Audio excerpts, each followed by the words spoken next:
I think I've forgotten most of the times when I had a nightmare, but there is one incident that is still vivid in my mind.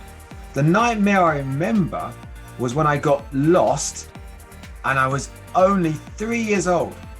I remember that I was always with my father at that time, as my mother had been busy taking care of my sister, who was 1 year old.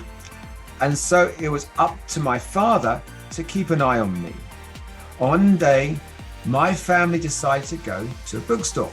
The bookstore was in the neighboring town, but I knew it well as we often went there.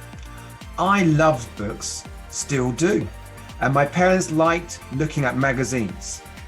My mother and fashion, and my father and cars and bikes. Well, my mother was holding my sister while reading a fashion magazine, and I was looking around to find my dad, but couldn't see him anywhere. So I asked my mother where he was. She casually replied that he was in the corner in the motorbike section. But I misunderstood what my mother had said and thought she had told me that he was at the motorbike shop. And for some unknown reason, I suddenly decided that I had to go to the motorbike shop where I thought my father was to see him.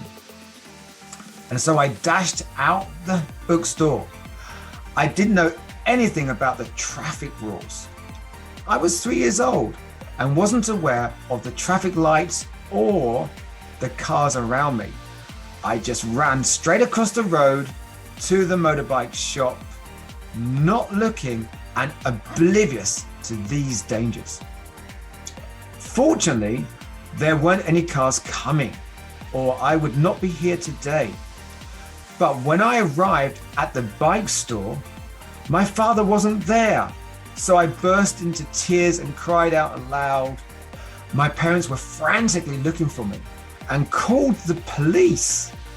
And even other customers in the shop were searching for me. I had been waiting for such a long time and was wondering what I should do when my parents came running into the motorbike shop, crying with tears of joy and relief. A simple misunderstanding that suddenly turned into a nightmare.